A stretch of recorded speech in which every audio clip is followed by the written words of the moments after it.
మీకు అర్థం కాకపోతే ఇబ్బందుల కొలివి అనేదన్నా మనం ఆలోచిద్దాం కొద్ది నిమిషాలు. పరీక్ష లేకపోతే ప్రమోషన్ అంటే ఉన్నత స్థానము, ఉన్నత స్థితి అనేది మనకు పొందుకోవాలంటే, మనము ఆ స్థితిలో ఉండాలంటే ఖచ్చితంగా మనము పరీక్షించబడాలి అనేది దేవుని వాక్యం మనకు ఇస్తున్నటువంటి నగ్న సత్యం అన్నమాట. మొట్టమొదట మనం దేవుని సన్నిధికి వచ్చిన మనందరం కూడా పరలోకం కోసం వచ్చామన్నది, దేవునితో యుగయుగాలు మనం ఉండాలా అని కోరుకొని మనం వచ్చాము. కానీ సంఘానికి వచ్చినంత మాత్రాన, లేకపోతే దేవుని కార్యక్రమాలు మనం చేస్తున్నాము, లేదా దేవుణ్ణి ప్రార్థిస్తున్నాము, పాటలు పాడుతున్నాము, కానుకలు కూడా ఇస్తున్నాము అన్నంత మాత్రాన పరలోకం అనేది మనకు రాదండి.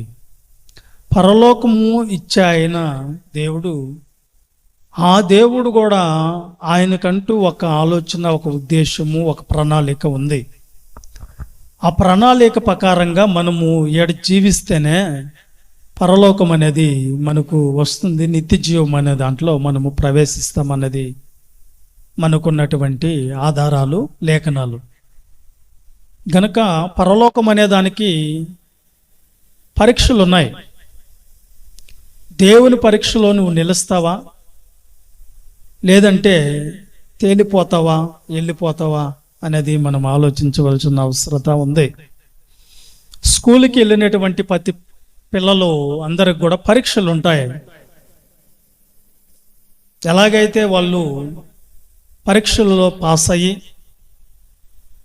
పై తరగతికి, ఉన్నత తరగతులకి వెళ్ళాలో, ఆ పరీక్షల్ని వాళ్ళకి పెట్టిన తర్వాత టీచర్స్ కానివ్వండి, ప్రిన్సిపాల్ కానివ్వండి నిర్ణయిస్తారు పై తరగతికి వెళ్ళే అర్హత ఉందా లేదనేది. స్కూల్కి వెళ్ళినంత మాత్రాన అందరికీ పై తరగతి వస్తుందని లేదు, అందరూ పాస్ అవుతుంది అనేది కూడా లేదు. చదివిన ప్రతి ఒక్కరికి ఉద్యోగం వస్తుందని గ్యారంటీ కూడా లేదు. ఎందుకంటే వాళ్ళకి తగినటువంటి ఒక ఎగ్జామ్ ఉంటుంది, పరీక్ష ఉంటుంది. ఆ పరీక్షలను బట్టి వాళ్ళని ఉన్నత స్థితిలో ఉంచాలా, దానికి అర్హులా కాదనేది నిర్ణయిస్తారన్నమాట. వీళ్ళని ఉద్యోగానికి, నేను చదువుకున్నాను, ఐటీ చేశాను, ఎంబీబీఎస్ చేశాను, లేదా బీకామ్ చేశాను, ఇవన్నీ బీటెక్ చేశాను, ఎంటెక్ చేశాను అంటే అవన్నీ కూడా వాళ్ళు ఏం చేస్తారంటే ఇంటర్వ్యూ చేసి ఉద్యోగం ఇవ్వాలా, అర్హత ఉందా లేదా అనే దానికి ఆ క్వాలిఫికేషన్కి సంబంధించినట్లుగా ఆలోచన చేసి ఆ అర్హత ఉంటేనే వాళ్ళు ఉద్యోగం అనేది మనకు ఇస్తారన్నమాట. కాబట్టి అలాగే మనము కూడా ఆలోచిస్తూ వస్తే, దేవుడు కూడాట పరలోకం అనేది అందరికీ ఇవ్వడట. ఆయన ఇవ్వాలంటే ఖచ్చితంగా ఆయన పరీక్షిస్తాడట, పరిశోధన చేస్తాడట. ఏం పరిశోధన చేస్తారు? మనమైతే ఒక అబ్బాయికి వివాహం చేయాలని వెళ్ళినప్పుడు వాళ్ళతో కూడా ఉన్నటువంటి బంధువులు, మిత్రులు అందరూ కూడా ఏం చేస్తారంటే అమ్మాయిని పరీక్షిస్తారు. మనసు ఏంటి, క్యారెక్టర్ ఏంటి, హృదయం ఏంటి, ఆలోచనలు ఏంటి, ప్రవర్తన ఏంటి, వినయం ఉందా లేదా, విధేయురాలా లేదా, సాత్వికం ఉందా లేదా అనేది గుణాలని బట్టి ఆలోచన చేస్తారు. అలాగే పెళ్లి కుమార్తెలు కూడా అబ్బాయిని కూడా ఏదైనా పరీక్షిస్తున్నారు అనుకో, మంచోడా కాదా, సరైనోడా కాదా అనేది మనం పరీక్ష చేస్తుంటాం. పరీక్ష అనేది టెస్ట్ అంటారు. టెస్ట్ చేస్తేనే, టెస్ట్ అనేది ఉంటేనే ఆ పరీక్షల్లో ఏముందో తేలుతుంది అన్నమాట. అర్థమైందా? ఇప్పుడు ప్రభువుని నమ్ముకున్న ప్రతి ఒక్కరూ పరలోకం పోతారయ్యా అంటే పోరు. ఎందుకు వారు? నిత్య జీవం ఎందుకు రాదు అంటే ఏం చెప్పబడదు బైబిల్ అంటే, వాళ్ళు పైపదాలతో నన్ను గణపరుస్తున్నారు కానీ వాళ్ళ హృదయాలు ఏమైపోతున్నాయంట? దూరంగా ఉన్నాయి.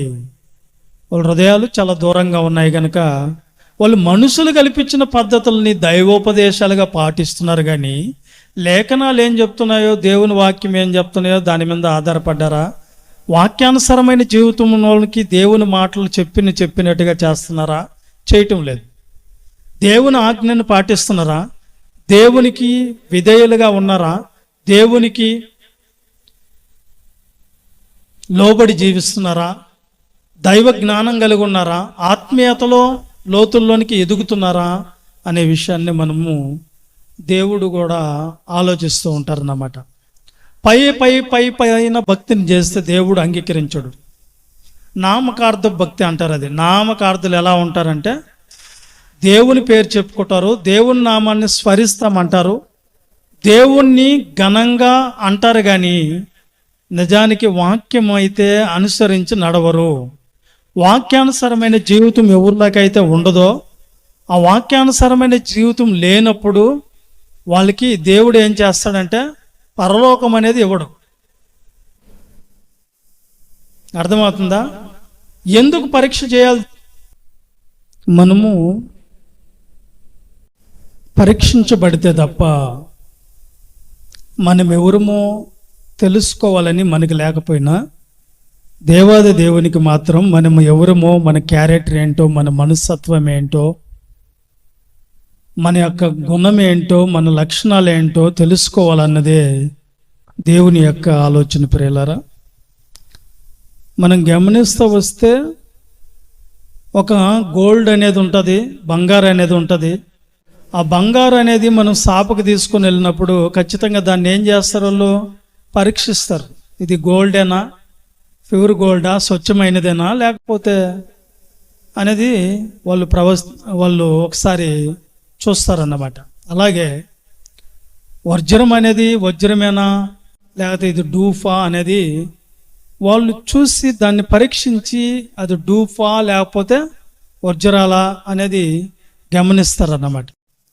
అందుకని మనం ఆలోచిస్తూ గమనిస్తే దేవుడికి కూడా మనం ఎలాంటి వాళ్ళంగా కావాలంటే ఆయన పరీక్షించి తెలుసుకునే విధానాన్ని మనం ఆలోచిస్తూ వస్తే ఒకసారి కీర్తనల గ్రంథం 139వ కీర్తన 23, 24 వచనాల్లో మనకు ఒక మాట కనిపిస్తుంది.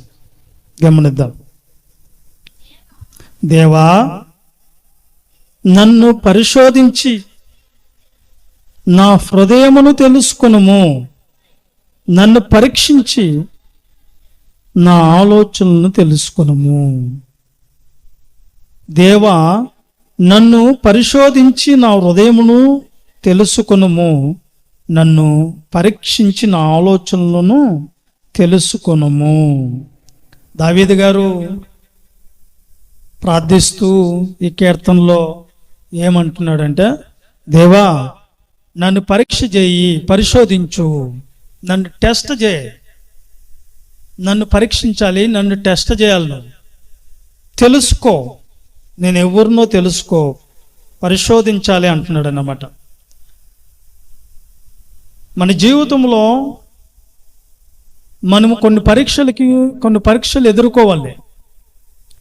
ఏంటి ఆ పరీక్షలు అంటే కొన్ని సమస్యలు, కొన్ని ఆర్థిక ఇబ్బందులు, కొన్ని అనారోగ్య పరిస్థితులు, కొన్ని బాధలు, కొన్ని కన్నీళ్ళు, కొన్ని శ్రమలు మన జీవితంలోనికి వచ్చినప్పుడు వాటిని మనం ఏమనుకుంటామంటే,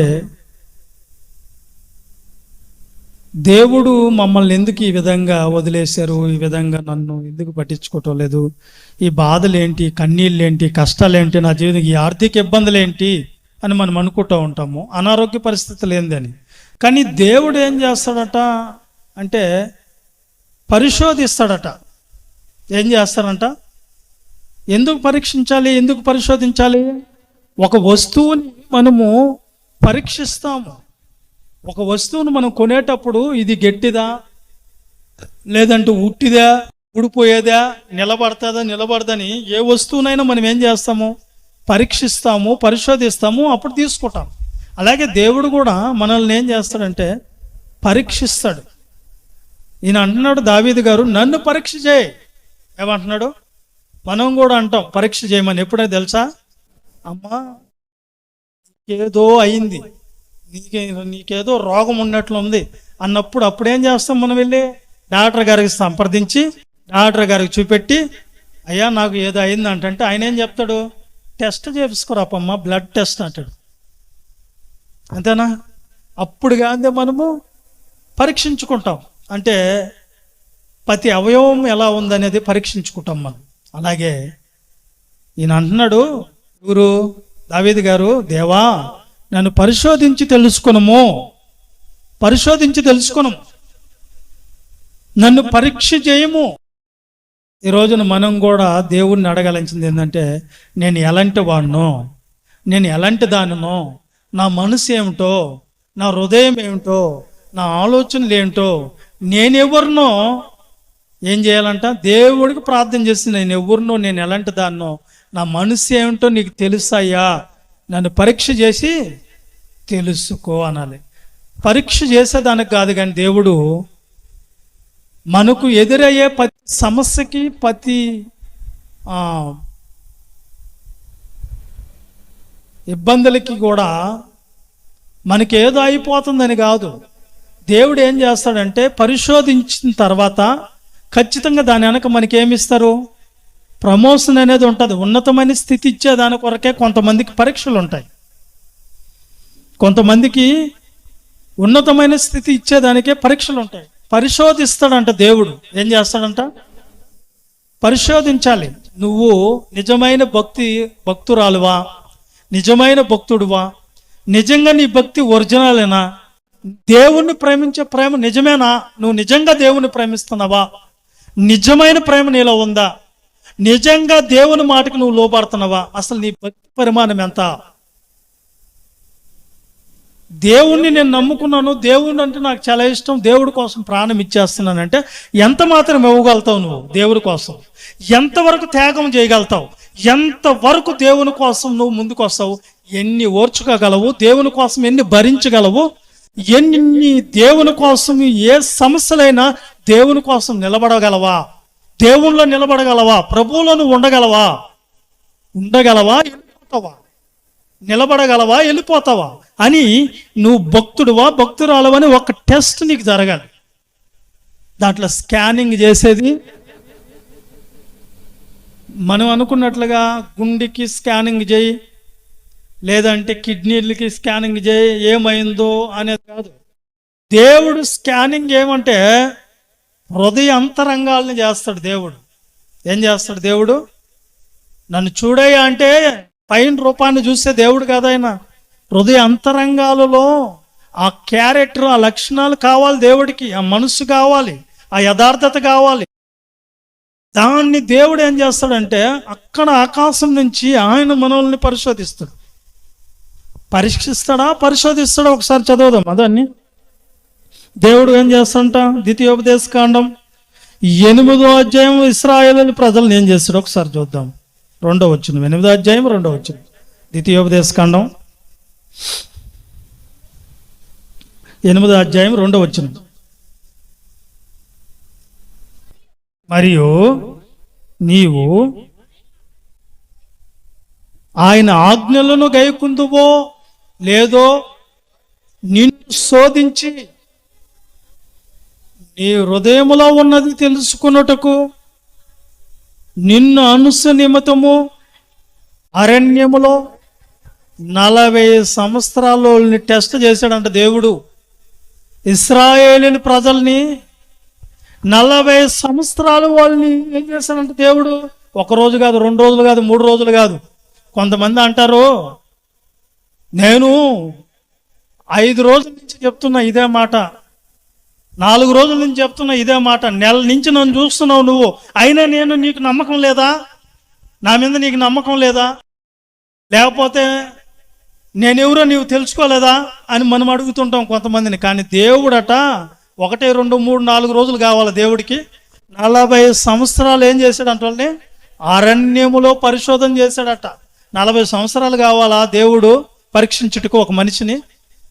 అంటే అవును, మనసులో ఉన్నటువంటి మర్మాలు, మనుషు లోతుల్లో ఉన్నటువంటి గ్రహింపలేని ఘోరమైనటువంటి ఆలోచనలు దేవుడు ఏ రోజు మనిషి దినం దినం దినం దినం దినం దినం మారిపోతూ ఉంటుంది. మనసు ఎలా మారిపోతుందో తెలియదు. ఏ మనిషి ఎప్పుడు మారిపోతాడో తెలియదు. ఈరోజు సరే అన్న వాళ్ళు రేపు సరికాదు అంటారు. ఈరోజు ఇస్తామన్న చెప్పిన వాళ్ళు రేపు ఇవ్వను అంటారు. ఈరోజు దేవుని కోసం మాట ఇచ్చాను, దేవుడే నా సర్వస్వం అన్నోళ్ళు రేపు దేవుళ్ళో నిలబడకుండా వెళ్తారు. ఈరోజు ఎన్నెన్నో మనకి చెప్పిన వాళ్ళు నేను మోసమే చేయను అన్న వాళ్ళు రేపు మోసంలో పడిపోయి ఉంటారు. నేను అబద్ధాలు మాట్లాడిన బాబు అన్న వాళ్ళు అబద్ధాలే మాట్లాడేస్తుంటారు. నేను ఈ విధమైన ప్రవర్తన నాలో ఉండకూడదు అనుకున్న రేపటి రోజున మారిపోతూ ఉంటుంది. మనుషులు దినదినము మారిపోతూ ఉంటుంది మనస్సు అనేది. అందుకని దేవుడు కూడా 40 సంవత్సరాలు ఆయన మాట వింటారో లేదో, ఆయన ఆజ్ఞను గైకుంటారో లేదని 40 సంవత్సరాల నుంచి వాళ్ళని ఏం చేశాడంట? అబ్జర్వ్ చేశాడు. దేవుడు పరిశోధన చేశాడు, పరీక్షించాడు ఇశ్రాయేలు ప్రజలను. దేవుడికి ఏం అవసరం? పరీక్షించాల్సిన అవసరం అంటే అవును, ఆయన పరీక్షించేది ఎందుకొరకో. ఏదో కావాలి దేవుడికి, మనలో ఏదో కావాలి. మీకు చెప్పనా, దేవుడు పరిశోధిస్తున్నాడంటే దాని అర్థం ఏంటంటే నిన్ను ఉన్నతమైన స్థితిలోనికి తీసుకుపోయేదానికి తప్ప ఆయన పరీక్షించేది నిన్ను నాశనం చేయనట్టు కాదు. ఏదో శాశ్వతమైన బహుమానం నీకు ఇచ్చేదానికి నిన్ను పరిశోధిస్తాడు తప్ప దేవుడు చేసే పరీక్షలకి, దేవుడు పెట్టే పరీక్షలకి, దేవుడు చేసే పరిశోధనలకి తప్పకుండా నీకు బహుమానం ఉంది, ఉన్నతమైన స్థితి ఉంది. దేవుడు ఏదో ఉద్దేశించుంటేనే మనకు ఆ పరీక్షలు వస్తాయి. దేవుడి పరీక్ష అనేది ఖచ్చితంగా మనకు వస్తుందంటే ఖచ్చితంగా మనకు ఉన్నతమైన స్థితి ఏదో ఉంది. దేవుడు మనల్ని దేని మీదో ఉన్నతంగా మనల్ని ఉన్నత స్థలాల మీద ఎక్కించబోతున్నాడు. కాబట్టి మనకు పరిశోధన వచ్చింది. నేను అంతా బాగానే ఉన్నాను, నేను యథార్థంగా ఉన్నాను, న్యాయంగా ఉన్నాను, దేవుడు ఎందుకు భయభక్తులు కలిగి ఉన్నాను, చెడుతనాన్ని కూడా నేను విసర్జించాను. అయినా సరే పరీక్ష వచ్చింది ఏంటి? ఈ శోధన ఏంటి? ఈ సమస్యలు ఏంటి? ఆర్థిక ఇబ్బందులు ఏంటి? అనారోగ్య పరిస్థితి ఏంటి? యోబు జీవితంలో ఎదుర్కొనేటువంటి పరీక్షలు అయ్యి ఎందుకు వచ్చినాయంటే నిన్ను దేవుడు ఏదో దానికి ఉద్దేశించాడు. నిన్ను ఉన్నతమైన బహుమానం కొరకు నిన్ను ఆయన ఉంచాలనుకున్నాడు. కాబట్టి పరీక్షల్లో నిన్ను ఉంచాడు. పరిశోధనలో ఉంచాడు. పరీక్ష చేయిందే మీరు ఒరిజినల్ భక్తులా, డూప్లికేట్ భక్తులా, ప్యూర్ గోల్డా, రోల్డ్ గోల్డా? పరీక్ష జరగలవుద్దా? చెప్పండి. స్వచ్ఛమైన భక్తులేనా? స్వచ్ఛంగాని భక్తులా? మీ హృదయాలు మంచివేనా?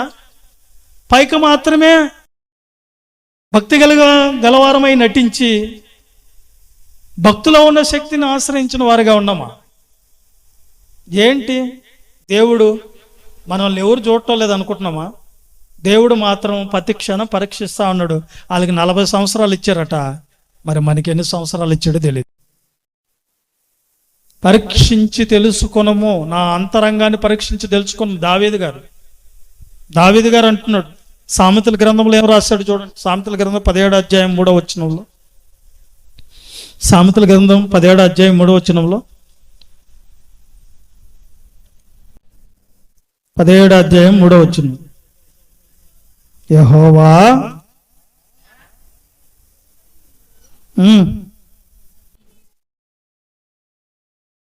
17వ అధ్యాయం 23వ వచనమున, 17వ అధ్యాయం 3వ వచనం,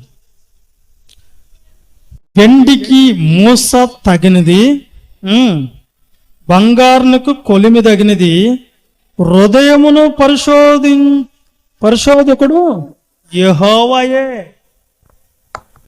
హృదయాన్ని పరీక్షిస్తాడంట. ఏం చేస్తాడంటదా దేవుడు? ఏది కావాలి దేవుడికి?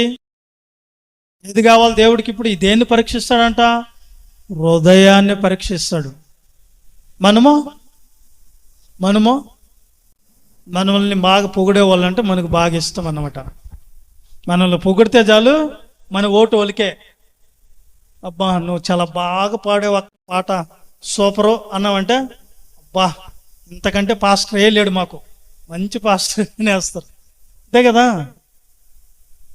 బా నీలాగా ప్రార్థన చేసేవాళ్ళు లేరమ్మా అంటే అబ్బా వాళ్ళు ఎలాంటి వాళ్ళైనా నాకెందుకు, నన్ను మంచిగా అన్నారు చాలు అనుకుంటాం మనం. కానీ దేవుడు అలాంటి వాడు కాదు. ఆయన హృదయాన్ని ఏం చేస్తాడంట? అదే సామెతల గ్రంథం 27 అధ్యాయం 21 వచ్చిన కూడా 27, 21. అదే ఇందాక చదివింది. మూస చేత వెండిని, కొలిమి చేత బంగారుని, అది తను పొందిన కీర్తి చేత నరుణ్ణి పరిశోధించవచ్చును. అంటే మనం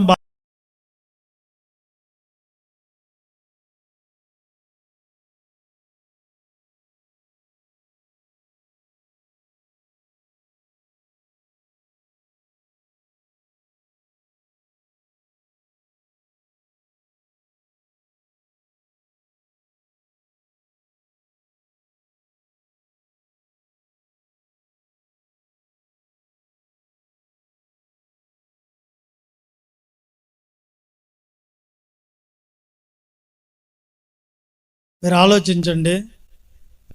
నరుణ్ణి పరీక్షించాలి అంటున్నాడు దేవుడు. ఎందుకు పరీక్షించాలి? ఏం పరీక్షించాలి అంటే, నేను భక్తి చేస్తున్నాను, నేను భక్తుని. బైబిల్లో భూమి మీద వచ్చింది మొదలుకొని ఇంతవరకు కూడా ఏ భక్తురాలైనా ఏ భక్తుడినైనా దేవుడు పరీక్షించే చూశాడు. వీళ్ళు భక్తి కరెక్టా కాదా, వీళ్ళు దేవుణ్ణి నిజంగా ప్రేమిస్తున్నారా లేదా అనేది దేవుడు కంపల్సరీ చూశాడు. ఇప్పుడు మనందరం క్రైస్తవులం కదా, క్రైస్తవులు కూడా ఒక పరిశోధన ఉందంటే ఉంది. మనోళ్ళు కూడా దేవుడు ఏం చేస్తాడంట? ఏం చేయాలి? మనోళ్ళు కూడా పరీక్షించాలి, పరిశోధించాలి. రెండు అపారమైన శక్తుల మధ్యలో మనం ఉన్నాం. ఆ శక్తి అదృశ్య శక్తులు.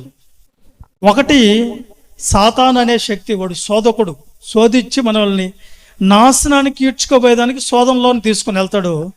దేవుడు మనల్ని పరిశోధించి ఏం చేస్తాడంట? ఉన్నతమైన స్థితిలోని తీసుకుని వెళ్తాడు.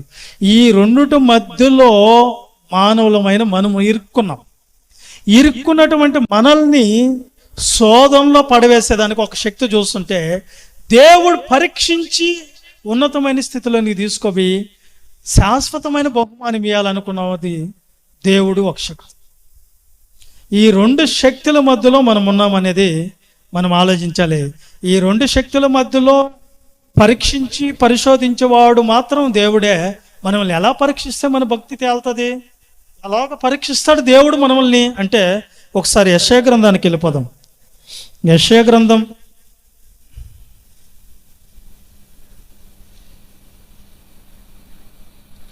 48వ అధ్యాయము 10వ వచనం. 48, 10వ వచనం. ఎలా పరీక్షిస్తుంది, ఎక్కడ పరీక్షిస్తాడో చూద్దాం.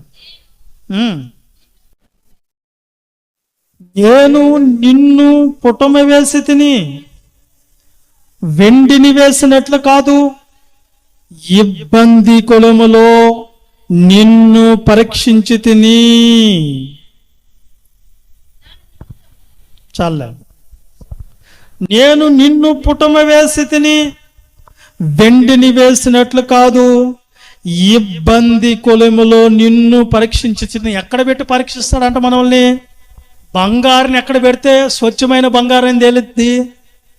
ఏ కొలుములో పెట్టాలి?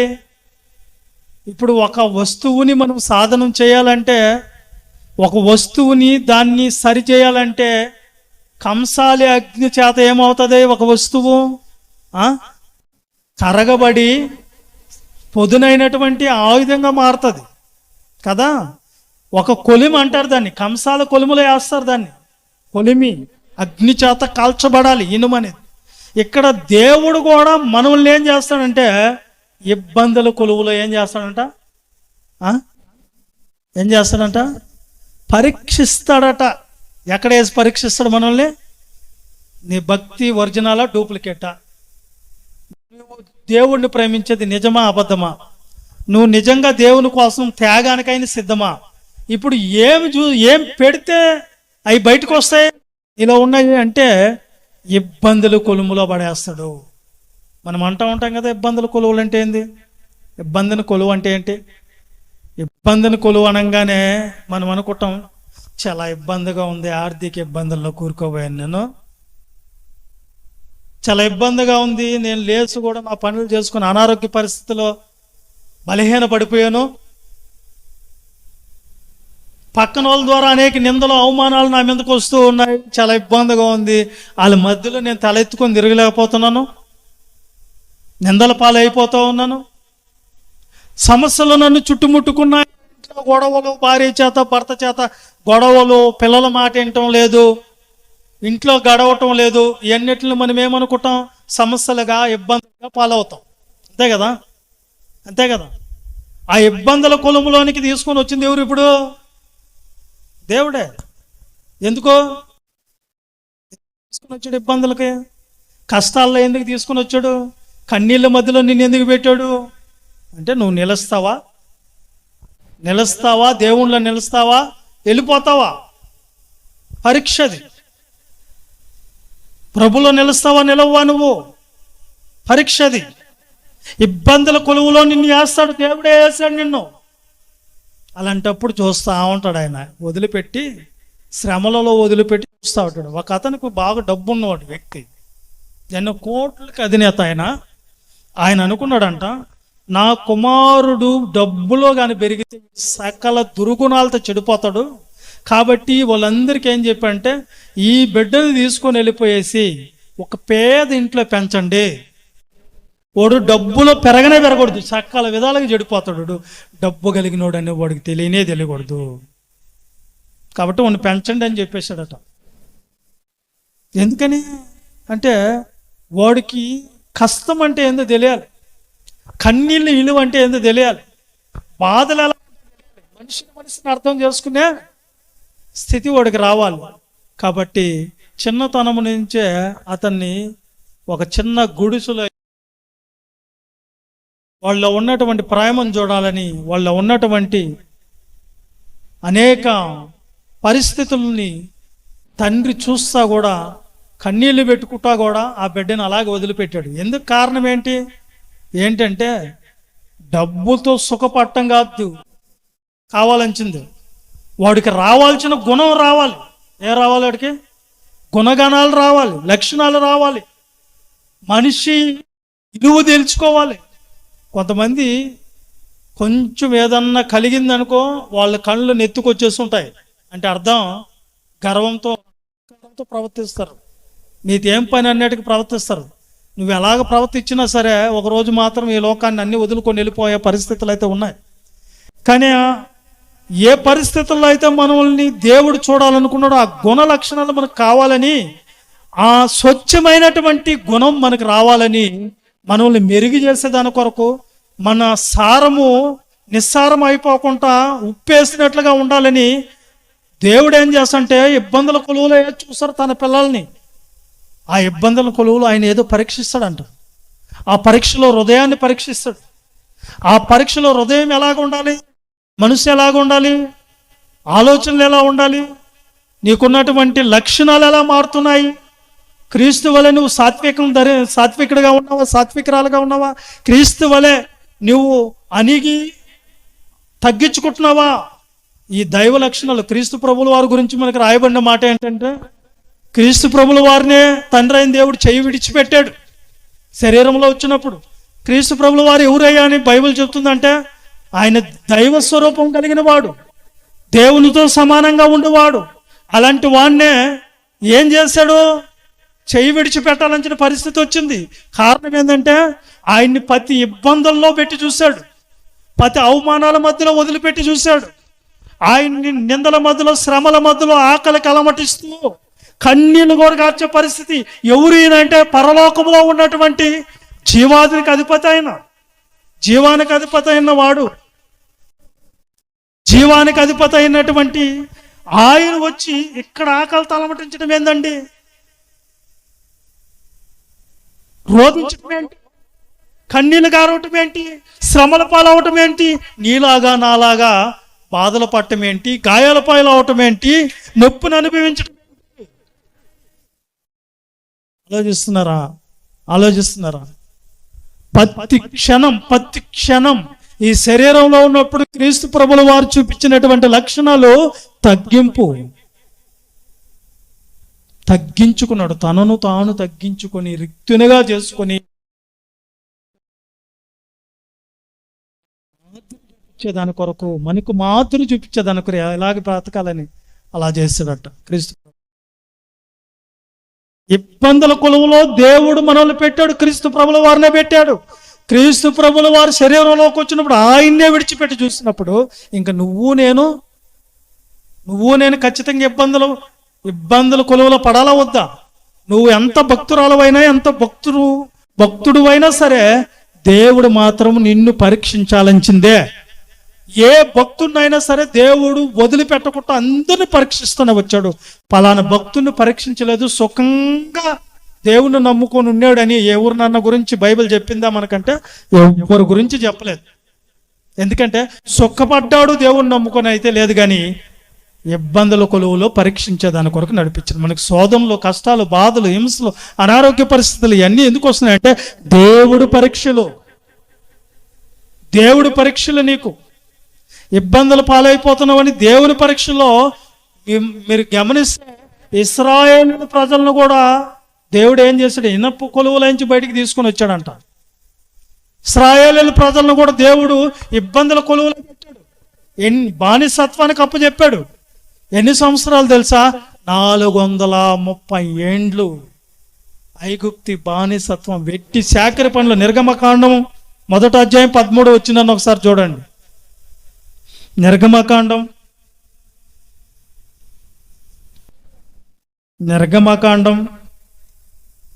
1వ అధ్యాయం 13 వచనంలో ఇశ్రాయేలు ప్రజలను కూడా దేవుడు ఇశ్రాయేలీల చేత ఐగుప్తీయులు కఠినముగా సేవ చేయించుకున్నారు. ఎందుకు ఇశ్రాయేలీల చేత చేయించుకున్న ప్రతి పనియు కఠినముగా ఉండింది. వాళ్ళు జిగట మట్టి పనిలోను, ఇటుకలో తయారు చేసే పనిలోను, పొలంలో చేయి ప్రతి పనిలోను కఠిన సేవ చేయించి వారి ప్రాణాలని విసికించేశారంట. దీనికి కారణం ఎవరో తెలుసా? దేవుడు చేయి విడిచిపెట్టాడు వాళ్ళని. రాజు వచ్చాడు, రాజు పెట్టాడు శ్రమలని కాదు, దేవుడు ఆయన పరీక్షల్లోనికి తీసుకున్నాడు. ఇనప కొలువులు వేసాడంత వాళ్ళని. ఎందుకు తెలుసా? వీళ్ళు దేవుణ్ణి ఒకప్పుడు బాగా అనుసరించారు. యోసేపు కాలంలో దేవుణ్ణి బాగా అనుసరించారు. వీళ్ళు అనుసరించిన తర్వాత ఏం జరిగిందో తెలుసా? ఐగుప్తుకి వెళ్ళిపోయిన తర్వాత యోసేపే కదా మొత్తం దానికి అధికారి. అన్ని సర్వ సుఖ భోగాలు వచ్చేసినాయి వీళ్ళకి.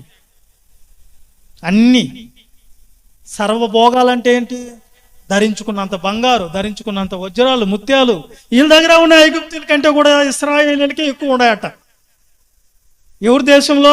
ఐగుప్తుల దేశంలోకి వెళ్ళి పరాయి దేశంలోకి వెళ్తే అసలు దేశంలో ఉన్న వాళ్ళకి వాళ్ళు లేవంట. కానీ అయ్యి ఎక్కడి నుంచో కానాన్ నుంచి వచ్చినటువంటి ఇశ్రాయేలీలకు మాత్రం డబ్బే డబ్బు, ధనమే ధనము, బంగారే బంగారు అలా ఉన్నిందంట. ఇప్పుడు ఏం చేస్తారు? అన్ని వచ్చిన తర్వాత మనిషి స్వభావం ఏంటి? నిజానికి అన్ని సమృద్ధిగా కలిగి ఉంటే, అన్ని పుష్కలంగా జరిగిపోతుంటే ఏమంటారు మనుషులు? నాకు దేవునితో ఏం పని ఉందంటారు. దేవుణ్ణి మర్చిపోతారు. ఇశ్రాయేలీలు కూడా దేవుణ్ణి మర్చిపోయారు. అందుకని దేవుడు ఏం చేశాడంటే వాళ్ళని ఇనప కొలువులోకి పంపించేస్తారు. నన్ను దేవుణ్ణి మర్చిపోతారు మీరు. ఎన్ని సంవత్సరాలు వదిలిపెట్టాడంట? 400.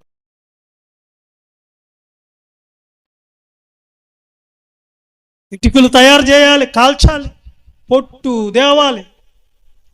గర్భిణీ స్త్రీలకు కూడా శ్రమ. గర్భిణీలు కూడా కఠినమైన చాకరీ పనులు చేపించారంట వాళ్ళ చేత. పొలంలో ఉన్న ప్రతి పనిని చేపించారంట వాళ్ళ చేత. అర్థమైందండి? రాత్రి అనక పొగులనక ఏం చేశారంట? రాత్రి అనక పొగులనక కఠినమైన సేవ చేయించుకున్నారు. దీని అంతటి కారణం ఎవరో తెలుసా? ఐగుప్తి రాజులు కాదు, దేవుడే వాళ్ళని ఇనప కొలువులోకి చెప్పినట్టుగా. ఒకసారి చూద్దాం. ఇర్మియా గ్రంథం 11వ అధ్యాయము 4వ వచనంలో ఒకసారి చూడండి, దేవుడు ఏమంటాడు.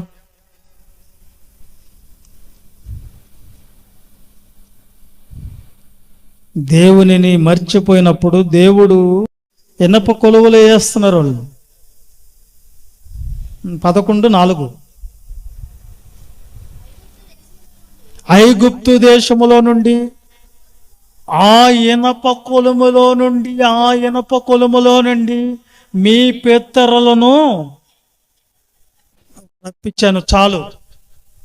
ఎక్కడ వేసాడంటే వీళ్ళని దేవుడు ఇప్పుడు ఇబ్బందుల కొలువుని మనం చదువుకున్నాం. ఇప్పుడు ఇబ్బందుల కొలువులను మనం ఏం చేస్తున్నాడు? దేవుడు పరీక్ష చేస్తున్నాడు. పరీక్ష ఎందుకయ్యా? నాకు పరీక్షలు ఎందుకు పెడుతున్నావు? ఉన్న కష్టాలు చాలవా, బాధలు చాలవా, ఇబ్బందులు చాలవా అని నువ్వంటే చాలవు. ఎందుకు తెలుసా? నీకు నిత్య జీవం వద్దా? శాశ్వతమైన బహుమానం వద్దా? పరలోకం నీకు వద్దా? కావాలంటే నువ్వు ఎలా మారాలంటే స్వచ్ఛమైన బంగారుగా మారాలంచిందే,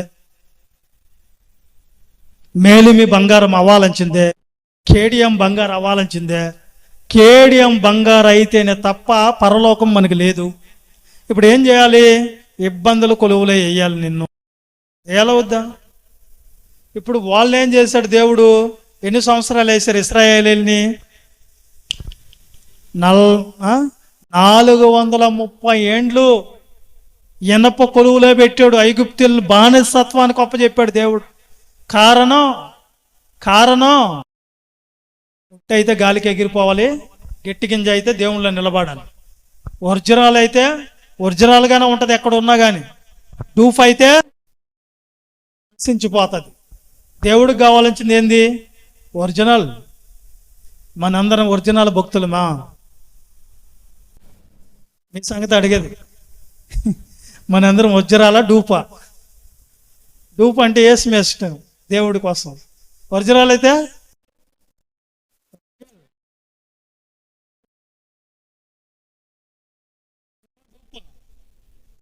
చెప్పండి, డూపేనా? డూపేనా? ఆ డూప్ అనేది ఎందుకు నాన్న దేవుడు తీసుకోడా? అందుకని వజ్రం డూపుగా అయితే దేవుడు తీసుకోడు. ఈ వజ్రాలు ఎంతమంది పరలోకం వజ్రం అని ఆయన జల్లెడు పడితే ఎంతమంది నిలబడతారో ఏం మరి. సరే, మొత్తానికి ఇబ్బందుల కొలువులు తీసుకొని వచ్చిన దేవుడు కొంతమంది భక్తులను కూడా ఆయన ఏం చేశాడంటే పరిశోధించాడు. ఆ పరీక్షించబడినప్పుడు వాళ్ళు ఏమన్నారు తెలుసా? నాకేంటి ఇలాగా ఇబ్బందులు అనలేదు. ఒకసారి ఏబూ గారు పరిశోధించబడ్డారు. అబ్రహాం గారు పరిశోధించబడ్డాడు. దావీదు గారు పరిశోధించబడ్డాడు. యేసేపు పరీక్షించబడ్డాడు. యేసుక్రీస్తు ప్రభుల వారు ఏం చేశారంట? పరీక్షించబడ్డాడు. ఒకసారి యోబు గారు జీవితంలో జరిగినటువంటి ఆ శోధనలో ఆయన ఏమన్నాడు ఒకసారి చూద్దామా? యోబు గ్రంథం 23వ అధ్యాయము 10వ వచనం. ఆయన్ని ఇబ్బందుల కొలువులు వేసినప్పుడు ఆయన ఏమని దేవుడు కాడ చెప్పుకున్నాడు ఒకసారి చూడండి.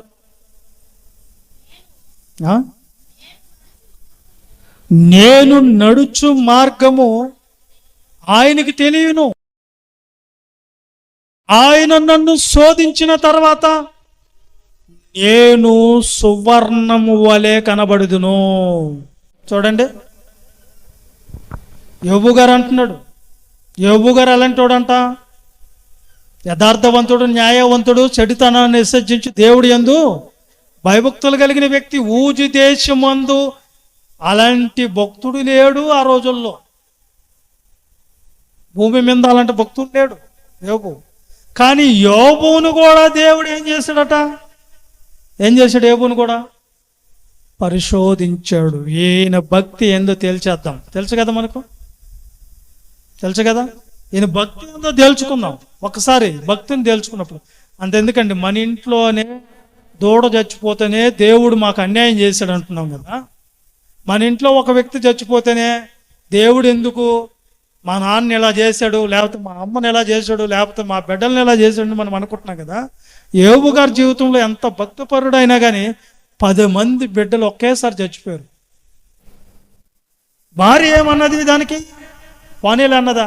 పోనీ శరీరంలో ఉన్న శరీరం అన్న ఆరోగ్యంగా ఉందా? శరీరం కూడా ఏమైపోయింది? అనారోగ్యంతో. ఇట్లాంటి పరిస్థితుల్లో ఎవరమైనా ఏమనాలి? దేవుణ్ణి దూషించు చావు. దేవుణ్ణి నమ్ముకుంటే కష్టాలు వస్తాయి, దేవుని దగ్గరికి వెళ్తే కష్టాలు వస్తాయని చెప్పానా? ఇప్పుడు చూడు ఏం కష్టాలు వచ్చినాయి. దేవుణ్ణి దూషించు చావు అన్నది కట్టుకున్న భార్య. ఏం జరిగింది అప్పుడు? ఏం జరిగింది? యోబు గారు, నేను నడిచిన మార్గము ఆయనకి తెలుసు. ఒకవేళ దేవుడు నన్ను శోధిస్తే నేను చెడిపోను. ఏమైపోతాను తెలుసా? సువర్ణంగా మారుతా, గోల్డ్గా మారుతా, ఇంకా మెరుగుపరచబడతా. ఇంకా నేను దేవుని కోసం ఇంకా భయభక్తులు కలిగి జీవిస్తాను, ఇంకా యథార్థతను కలిగి జీవిస్తాను, ఇంకా చెడుతనాన్ని దగ్గరికి రాని కూడా జీవిస్తాను. నేను చెడిపోను. శోధనలో కూడా ఎలా ఉంటాను?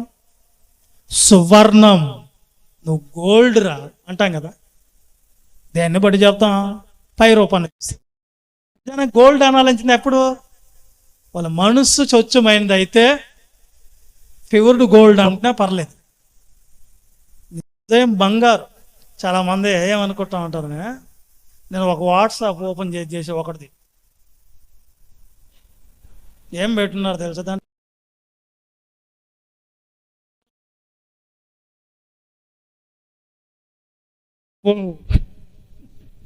ఈరోజు బంగారు అంటాడు, కొద్ది రోజులు పోయిన తర్వాత దరిద్ర మొహం దానా నువ్వు దొరికావు నాకు అంటాడు. ఏమున్నాయి వాట్సాప్లో ఇప్పుడు మెసేజ్లు? ఫోన్ ఇవ్వరంటే ఫోన్ ఇవ్వటంలే, చాలా దూరం పరిగిస్తున్నారు. పోయి ఆయన దగ్గర బాబాకరే పోయావు కానీ ఫోన్ బాబాక ఎందుకో ఫోన్ అడిగి అన్నీ తీసేస్తుంది దాంట్లో. అంటే బంగారు అంటే బంగారు అయిపోతారా? ఈరోజు బంగారు అన్నవాడు రేపేమంటాడు? శనీశ్వర మొహం దాన, దరిద్ర మొహం దాన, దిబ్బ మొహం దాన, నువ్వు దొరికావు నా జీవితానికి. ఫస్ట్ ఏమో గోల్డ్,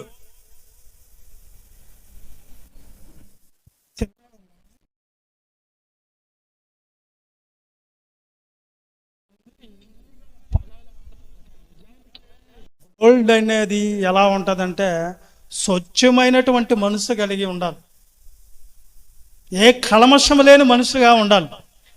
దీన్ని బంగారు అని పిలువు. నిజంగా గుణం ఉంటే బంగారు కంటే కూడా ఎక్కువైంది. కానీ మనం ఇప్పుడు యోబు గారు ఏమంటున్నా అంటే, నన్నుగాను నువ్వు శోధిస్తే నేనేమైపోతానంటే, ఇంకా నాకు సమస్యలు వస్తే, నాకు కష్టాలు వస్తే, నాకు కన్నీళ్ళు వస్తే, నాకు బాధలు వస్తే, నా నీతిని నేను వదిలిపెట్టను, నేను దేవుణ్ణి వదిలిపెట్టను, దేవుణ్ణి దూషించను, దేవుణ్ణి ఏం చేయడంట, ఆయన్ని ఏమనను. నేను ఎలా అంటాను తెలుసా? ఆయన్ని నన్ను శోధిస్తే నేనేమవుతాను? సువర్ణం, గోల్డ్ అనాలి, దేవుడు అనాలి. నన్ను మనసు ఏందో దేవుడు తెలుసుకోవాలా. నువ్వు ఎన్ని పెడతావు? పెట్టాయా నాకు పరీక్షలా? నా భక్తికి పరీక్ష వచ్చిందా? రెడీ చేసుకో. నన్ను నా అంతరంగంలో ఏమో తెలుసుకో, నా మనసులో ఏముందో తెలుసుకో, నా ప్రతి ప్రవక్తనలో ఏముందో తెలుసుకో అని విడిచిపెట్టి దేవునికి అప్పచెప్పుకున్నవాడు యోబు గారు. మనమా చిన్న శోధన వస్తే చాలు, ప్రార్థనకి రావా? నేను రాను. ఏమే తలకాయ నొప్పి వచ్చేసింది, నా తలకాయ నొప్పి వచ్చేసింది. ఎందుకు తలకాయ నొప్పి వచ్చేసింది?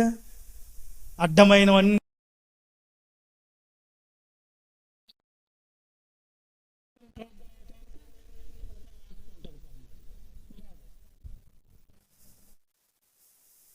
తలనొప్పికి దేవుణ్ణి వదిలేస్తున్నావా? సమస్యల్లో వస్తే దేవుణ్ణి వదిలేస్తావా? నీకెలా పరలోకం ఇవ్వాలి దేవుడు? అప్పుడు నిన్ను ఇబ్బందుల్లో పరిశోధించినప్పుడు నువ్వు గోల్డ్ అవ్వాలి దేవుని దగ్గర. నా జీవితంలో నన్ను కూడా పరీక్షించేవాళ్ళు, నా పైన ఉన్నటువంటి సేవకులు, ఓసానా మినిస్ట్రీలో ఉన్నప్పుడు ఇస్రాయేల్ పాస్టర్కి తెలుసు ఎలా శోధిస్తారు, కష్టాలు పెడతారు, పట్టని పిండినట్టు పిండేస్తారు మమ్మల్ని. క్షణం తీరుకుండదు, సరైన ఫుడ్ ఉండదు, సరైన నిద్ర ఉండదు, సరైన బట్టలు ఉండవు. దేవుని కోసం ప్రాణార్పణంగా పోయబడతాంలే అని చెప్పి మేము ఎలా బతికాము దేవుని కోసం అలా. ఆ సమయంలో కూడా కొంతమందిని వదిలిపెట్టి, నన్ను నాతో కూడా ఉన్న 10 మందిని వదిలిపెట్టి చూశాడు ఒక పాస్టర్. ఎక్కడ తెలుసా? ఒక ఆడపిల్లల హాస్టల్లో తీసుకొని వెళ్ళి అక్కడ వాక్యం చెప్పి యేసేపు అని నాకు చెప్పాడు. సరే వెళ్ళా.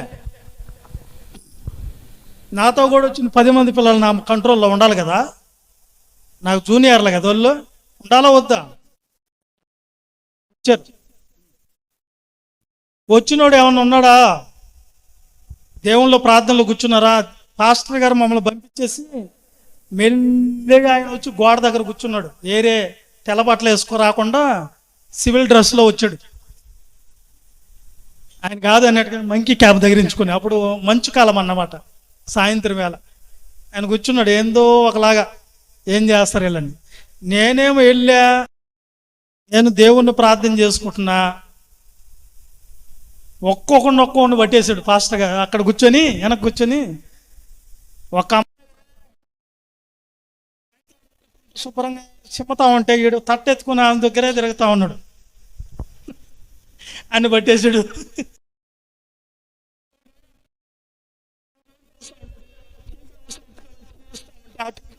ఇది వెళ్తా ఉన్నాడు. అన్ని నుంచి చూస్తా. ఇంకోడు ఏం చేస్తా ఉన్నాడు? దిక్కులు చూసుకుంటా ఉన్నాడు ప్రార్థనకు వచ్చి. ఈ ప్రార్థన కాదు ఈడు వచ్చేది, వాళ్ళని ఈయన్ని చూసుకుంటా ఉన్నాడు. చూశాడు, అందరిని చూసి తర్వాత వెళ్ళిపోయాడు. ఆయన వెళ్ళిపోయేసి, బాబు యేసు బాబు నువ్వు విటరాను ఆయన, నువ్వు సూట్ కేసు చదువుకో. ఏ జయరాజు నువ్వురా, నీ సూట్ కేసు చదువుకో. ఒరే సురేషు నువ్వు సూట్ కేసు చదువుకో అన్నాడు. మరి ఏసేపు ఏం చేశాడు? ఏసేపు వాక్యం చెప్తా అందరిని చూస్తాంలా. ఏం చూసేది? వాడు వాక్యం చెప్పుకున్నది.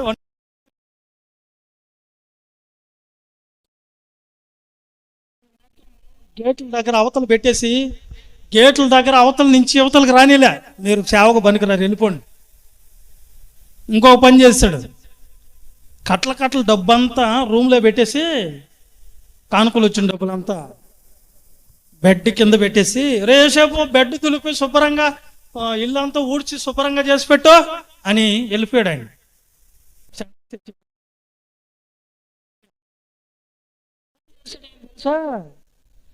ఏం చేశాడు తెలుసా?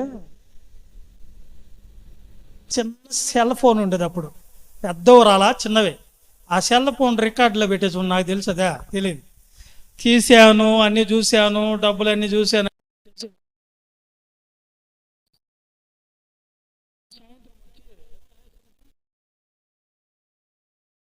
కింద దులపమన్నాను, ఏమన్నా చేసావా? తెలుసు, ఇస్రాయేల్ పాస్టర్కి తెలుసు, శాంతివర్ధన పాస్టర్ ఆయన నన్ను శోధించింది.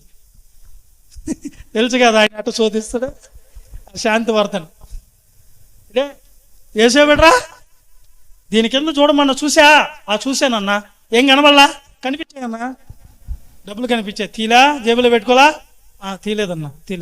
ఎందుకంటే అప్పుడు మా పరిస్థితులు అట్లా ఉండేది. తీలేదన్నా, నిజం. అన్నీ లెక్క పెట్టించాడు నా. శోధించి వాళ్ళు తెలుసుకుంటాడు నిజమా కాదా. మనోళ్ళు కూడా దేవుడు ఏం చేస్తాడంటే, నువ్వు వెళ్తా ఉన్నప్పుడు ఒక డబ్బు కట్టబడేస్తాడేమో. చూడండి, ఎవరు తీసుకుంటుందా, ఇది పెడుతుందా? అదే కదా టెస్ట్ జరగాల్సింది. దొంగ కాదా? ఒకరింటికి పోయినప్పుడు బంగారు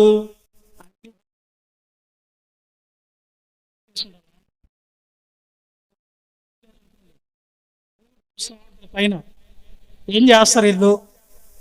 మేమేం చేస్తాము? అవసరమే, ఇంట్లో భలే అవసరంగా ఉంది, ఏం చేద్దాము, చల్లగా తీసేద్దామా? టెస్ట్ టెస్ట్ పని డబ్బులు ఉన్నాయి, డబ్బులు ఎవరు చూడటం లేదు, వాళ్ళు బీరువాకి తాళం వేయలేదు, తలుపు కూడా వాళ్ళ వెళ్ళిపోయారు డ్యూటీకి, ఎవరు లేరు. ఇప్పుడు ఏం చేయాలి మనము? ఏం చేయాలి?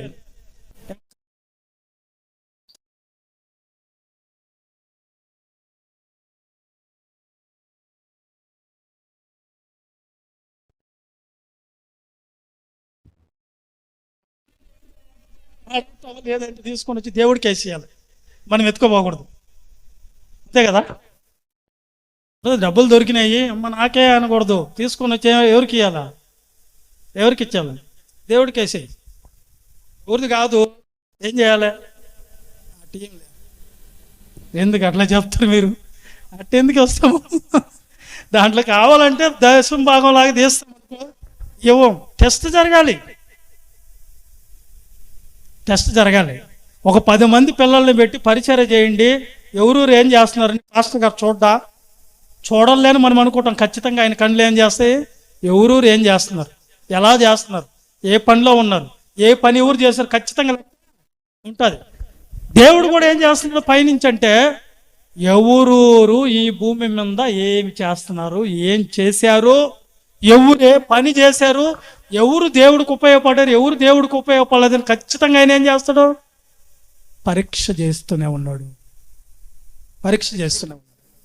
పందుల కొలువులోనికి తీసుకుని టెస్ట్ చేస్తున్నాడు. మనం అనారోగ్యం పెట్టి చూస్తాడు, ఈరోజు మందిరానికి పోతుందా,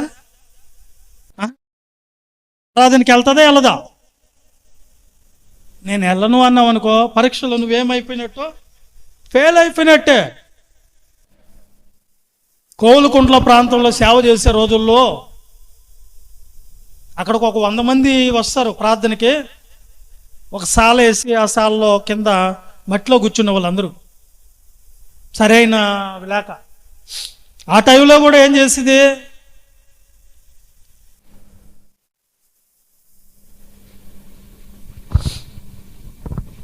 ఆ టైంలో కూడా మేము ఏం చేస్తుంది? నాకు చికునుగున్య వచ్చింది. అప్పుడు చికునుగున్య అంటే చికునుగున్య కాదు, జ్వరమే. జ్వరం వచ్చేసి భయంకరంగా ఉన్న ఎవరు వాక్యం చెప్పేట వాళ్ళు, దేవుని పని ఆగిపోతుంది. ఎవరెవరినో పిలిచి కాసేపు వాక్యం చెప్పండి అంటే ఎవరు చెప్పటంలే. అమ్మో మేము రాం, అమ్మో మేము చేయము అంటున్నారు అందరూ.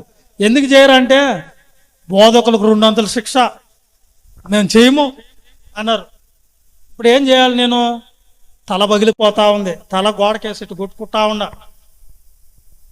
చేతులన్నీ కూడా నొప్పులు, కాళ్ళు నొప్పులు, ఒళ్ళు అసలు సహకరించలేదు. ఇప్పుడు ఏం చేయాలి? దేవుని పని చేయాలా వద్దా? చేయాలి. ఎట చేయాలి? ఏం చేశాను తెలుసా? తడిగొడ్డెత్తి గట్టిగా తలకి గట్టిగా కట్టేసుకొని నొప్పి లేకుండా కాళ్ళు గోడ కడిచిపులు కట్టేసుకొని చస్తా బతకతా వచ్చి దేవుని వాక్యము చెప్పిన తర్వాత నేనేం చెప్తున్నాను నాకే తెలియదు, నేనేం చెప్పాను నాకు తెలీదు. అయితే వాళ్ళు ఎన్నోళ్ళు అంటే, అన్న అప్పుడెప్పుడో చెప్పిన దానికంటే కూడా ఈ రోజు రోగల బండి దంచినట్టుంది, ఏం చెప్పావన్న వాక్యమో అంటున్నారు వాళ్ళు. నాకే తెలియదు. ఎందుకంటే దేవుని పనిని మనం నడుం కట్టుకొని ఖచ్చితంగా ఏం చేయాలి? కొంతమంది అబద్ధాలు చెప్తారు. దేవుని మందిరానికి ఎందుకు రాలేదు అక్క ఈరోజు అంటే, అక్కడ ఏం లేదు, ఈమె కావాలని ముగిచ్చేస్తుంది, ఈయన కావాలని ముగిచ్చేస్తాడు. ఏం చెప్తారు తెలుసా? ఈరోజు భయంకరమైన విపరీతమైన కడుపు నొప్పి వచ్చేస్తుంది అన్న, అందుకే రాలేదు. ఏం చేసింది? వాళ్ళ మనవరాలంటే మా అవ్వ ఏం చేసిందంటే చికెన్ తెచ్చి వడలు కాల్చి ఫుల్లుగా తిన్నదన్నా. ఇప్పుడే చెప్తుందన్నా, సరేలే అని చెప్పి నేనేం చేశానంటే, ఓకే చెప్తారు కదా దేవుని దగ్గర చెప్తున్నారు కదా అబద్ధాలని నేను వచ్చాను. సాయంత్రం అయ్యేలకు మళ్ళీ ఫోన్ చేసి ఏం చెప్పింది? ఆమె 24 గంటల కడుపు నొప్పి, హాస్పిటల్కి ఎత్తుకొని వెళ్ళిపోయినారు, బొల్లేనికే ప్రార్థన చేయండి. పొద్దునే చెప్పింది కదా, కడుపు వద్దని లేదు, ఎప్పుడైతే మీతో అబద్ధాలు చెప్పిందో వస్తుంది. ఈ అబద్ధాలు నేర్చుకున్నారు చాలా మంది. ఏదో ఒక సాకులు చెప్పి దేవుని కాడికి రాకపోవడం, ఏదో ఒక సాకులు పెట్టి. ఇదంతా ఏంటంటే దేవుడు అంటే లెక్క లేకుండా పోవటం, దేవుడు అంటే భయం లేకుండా పోవటం, మనకు దేవుడంటే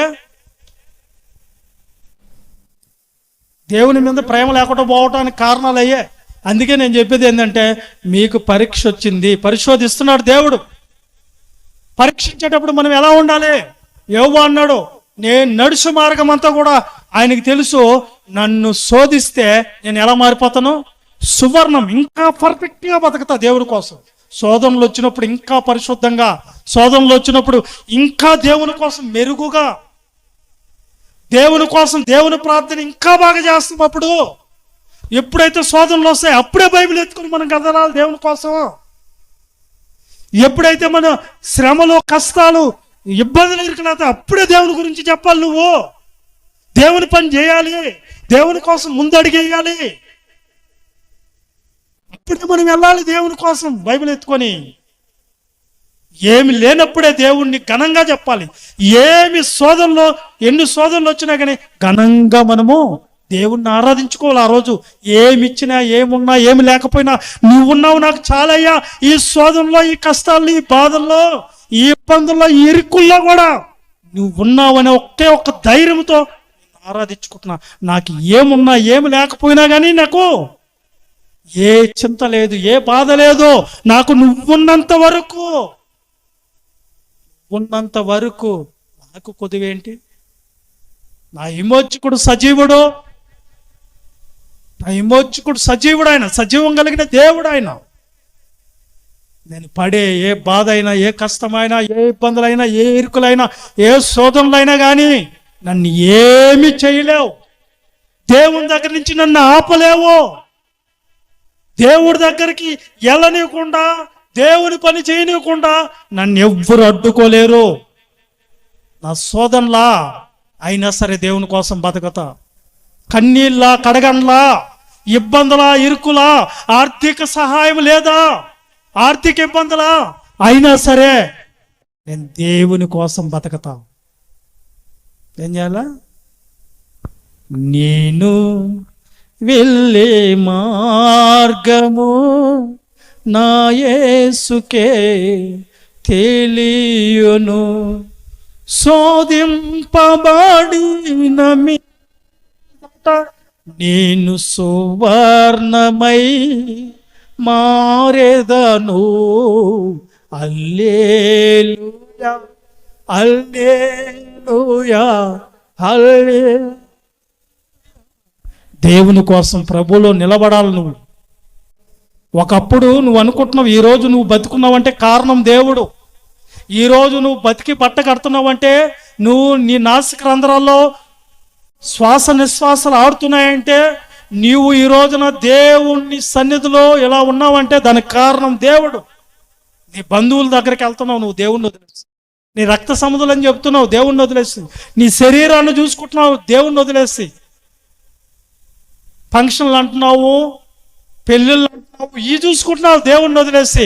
కానీ ఇవి కాదు కారణం. ఒకప్పుడు వాళ్ళందరూ నిన్ను వదిలేసి హేళన చేసిన వాళ్ళే. ఈరోజు నువ్వు బాగుండేలేకే వాళ్ళ కోసం దేవుణ్ణి వదులుకొని వెళ్ళిపోతున్నావు. నువ్వు లోకమంతా వదిలేసినా దేవుణ్ణి ఒక్కడిని సంపాదించుకొని దేవుని కోసం బతకాలి. ఆ రోజు నన్ను దేవుడు లేకపోతే నేను బతకలేదమ్మా, దేవుడు లేకపోతే నేను బతకలేదు. ఈ రోజు ఆయన్ని నేను వదిలేస్తే ఎలా అనే ఆలోచన ఎవరికన్నా ఉందండి? ఉందా? లేదు, లేదు. ఉండాలి. ఎవరి కోసమో దేవుణ్ణి ఏందండి వదిలేసేది? దేవుని కోసం అందరిని వదిలేయండి. దేవుని కోసం అందరిని వదిలేయండి, దేవుణ్ణి మాత్రం వదలొద్దు. అదే యోబు గారు అన్నాడు, భార్య నన్ను వదిలేసిందా, పిల్లలు నన్ను వదిలేసి వెళ్ళిపోయారా, నాకున్నవన్నీ పోయినాయా, అయినా సరే దేవుని కోసం నేను దేవుణ్ణి ఆరాధిస్తాను, దేవుడి వాక్యాన్ని అనుసరిస్తాను, దేవుని పనిని చేస్తాను, దేవుని కోసమే నా జీవితం అంకితం. దేవుడే నా సర్వస్వం. దేవుడు తప్ప నాకు ఎవ్వరు వద్దు. ఈ లోకంలో ఏది వద్దు నాకు. దేవుడే దేవుడే దేవుడే దేవుడే. యోబు గారి జీవితంలో తన అనుభవాల్లో సువర్ణంగా మారినటువంటి పరిస్థితులు మనకు కనిపిస్తున్నాయి. ఇబ్బందుల కొలువులు వేసినా కానీ దేవుడే ఆశ్చర్యపోయేటట్లుగా బతికి చూపించాడు యోబు గారు. మరి మన జీవితం శ్రమలలో దేవుణ్ణి దూషిస్తున్నామా? సమస్యల్లో దేవుని కోసం నడవలేకపోతున్నామా? శ్రమలలో కన్నీళ్ళ మధ్యలో దేవుడిని విడిచిపెడుతున్నామా? అనారోగ్య పరిస్థితులు వచ్చాయని దేవుడు మాకేం చేయలేదని దేవుణ్ణి మనము సనుక్కుంటున్నామా, గునుక్కుంటున్నామా, సంశయిస్తున్నామా? ఆలోచించండి ప్రియులారా. యోబు గారు జీవితంలో ఎన్ని పరిస్థితులు ఎదురైనా చావైతే రాని, చావైనా చేస్తా కానీ దేవుణ్ణి అయితే నేను విడిచిపెట్టను, యథార్థతను విడిచిపెట్టను, న్యాయాన్ని విడిచిపెట్టను, దేవుణ్ణి ఎందుకు భయభక్తుల్ని విడిచిపెట్టను, నన్ను ఎవరేమనుకున్నా పర్లేదు అనేసాడు. ఎవరు? యోబు గారు. మరి మనకెందుకు రావటం లేదు రోషము? మనం ఎందుకు ఉండలేకపోతున్నాం? దేవుని పరీక్షల్లో పాస్ అయ్యాడు, ఫెయిల్ అయ్యాడు యోబు గారు. పాసా ఫెయిలా? పాస్ అయ్యాడు. ఒక అబ్రాహానికి ఏం చెప్పాడు తెలిసిన? అబ్రాహాము కొద్ది రోజులైంది పిల్లోడు పుట్టి, కొద్ది రోజులు పిల్లోడిని ఏమన్నాడు దేవుడు? 22వ అధ్యాయం ఆదికాండంలో మొదటి నుంచి ఒకసారి చదవండి దాన్ని. 22వ అధ్యాయము మొదటి నుంచి త్వరగా ముగించుకుందాం. సంగతులు తర్వాత దేవుడు అబ్రహామును పరిశోధించెను. ఎట్లనగా ఆయన అబ్రహామా అని పిలవగా అతడు చిత్తం ప్రభువా నేను. అప్పుడు ఆయన, నీకు ఒక్కడయ్యున్న నీ కుమారుని అనగా నువ్వు ప్రేమించి ఇస్సాకుని తీసుకొని మోరియా దేశమునికి వెళ్ళి అక్కడ నేను నీతో చెప్పబో పర్వతంలో ఒకదాని మీద దహన బలిగా దాన్ని అర్పించమని చెప్పాడు. చూసారా ఏం చేశాడంటే దేవుడు పరీక్షించలేదు అబ్రాహాము. అబ్రాహాం ఎంత నీతిపరుడు! అబ్రాహాము ఎన్ని వదులుకొని వచ్చేసిన వాడు. తన స్వజనుల్ని, దేశాన్ని, రక్త సంబంధుల్ని, సమస్తాన్ని వదిలేసి దేవుడు దారిలో నడిచేదానికి వచ్చినటువంటి అబ్రాహాంకి ఏంటి పరీక్ష? అవును, భక్తుడికి పరీక్ష అవసరం. భక్తి ఎంతో తేలాలి, దేవుని మీద ప్రేమ ఎంతో తేలాలి. అబ్రాహానికి టెస్ట్ పెట్టాడు దేవుడు. నువ్వు ప్రేమిస్తున్నటువంటి ఈ కుమారుణ్ణి ఏమన్నాడు? నీకిష్టమైన నీ కుమారుని తీసుకొని వచ్చి నాకు ఇస్తావా? ఇప్పుడు మిమ్మల్ని దేవుడు అడుగుతున్నాడు, మీకు ఏది ఇష్టమో దాన్ని ఏం చేయమంటున్నాడు? మీకేమి ఇష్టమో దాన్ని ఏమంటున్నాడు దేవుడు? మనకు ఇష్టమైంది ఏంది చెప్పండి? మనకి ఇష్టమైంది ఏదే? ఏదాన్ని బాగా చూసుకుంటాము. శరీరాన్ని ప్రేమించినట్లు దేనిని ప్రేమ, ఏ ఊరు శరీరం వాళ్ళకి ఎంతో ఇష్టం. శరీరం ఎంత బాగా ప్రేమించుకుంటారో దానికి సురుకు తగలకూడదు, దాన్ని ఏమనకూడదు. శరీరం అంటే ఎవరికి? మనకి ఇష్టం కదా. నీకు ఇష్టమైంది తీసుకుని వచ్చి ఏం చేయాలి? ఇప్పుడు సజీవయాగముగా మీ శరీరాలని దేవునికి ఏడ సమర్పిస్తున్నారు? బలం ఆయనది, ప్రాణం ఆయనది, అందులో ఉన్న అవయవాలు ఆయనవి, ఆత్మ ఆయనది, ఊపిరి ఆయనది, జీవం ఆయనది, నీకున్న సర్వస్వం ఆయనది. కానీ ఆయన ఇచ్చిన కండ్లని దేనికి ఉపయోగిస్తావు? చేతులని ఏ దానికో ఉపయోగిస్తావు. ఆయన ఇచ్చిన కాళ్ళని దేనికో ఉపయోగిస్తావు? దేవుడికా? దేవుడి దగ్గరకు వచ్చలేకే అమ్మా నా చేతుల నొప్పులు. దేవుని పని చేసేదానికి వచ్చి పరిచయం చేయమంటే నా కాళ్ళు నొప్పులు వచ్చేసినాయి అన్నయ్య. కంపెనీలోకి పోతే పరిగిస్తారు. కంపెనీలో 6 గంటలకు ఉండాలి ఖచ్చితంగా, లేకపోతే మిమ్మల్ని తీసేస్తాం పనిలో నుంచి అనగానే ఎన్ని గంటలకు వెళ్తుంది లక్ష్మక్క?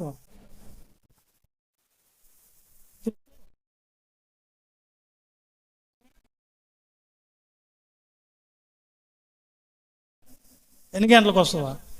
మరి దేవుడిచ్చినటువంటివి దేవుడికి ఇవ్వకుండా దేవుడు వాళ్ళు ఏమన్నా నీకు దేహం ఇచ్చారా? కంపెనీలో ఇచ్చాడా?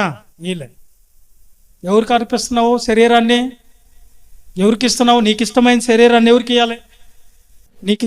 నీకు ఇష్టమైనటువంటి బంగారుని ఎవరికి ఇవ్వాలి? నీకు ఇష్టమైనటువంటి డబ్బుని ఎవరికి ఇవ్వాలి? నీకు ఇష్టమైన పిల్లల్ని ఎవరికి ఇవ్వాలి?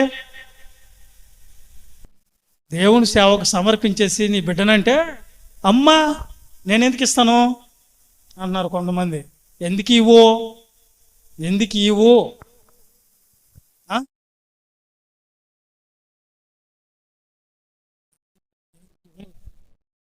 ఊరుకున్నాడు ఆయన.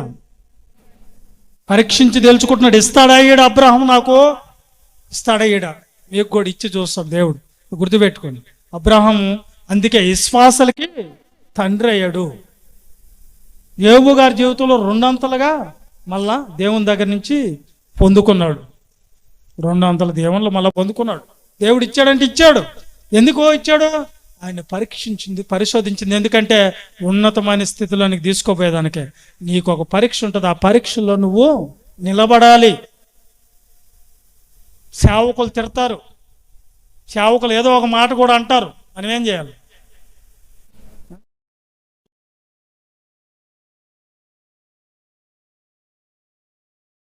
యోసేపు జీవితాన్ని గురించి రాయబడినది ఏంటంటే, యోసేపుని నిజంగా అన్నలు అమ్మేశారా, దేవుడు పంపించాడా? అన్నలు అమ్మేశారా? ఐగుప్తుకి అమ్మేశారా లేకపోతే దేవుడే పంపించాడా? దేవుడి ప్రణాళిక. చదవండి 105 కీర్తన 17 వచనం. చదువు 105 కీర్తన 17 వచనం. ఫాస్ట్గా చదవండి, ముగించుకుందాం. వారికంటే ముందుగా ఆయన ఒకరిని పంపిను, యోసేపు దాసుడిగా అమ్మబడును.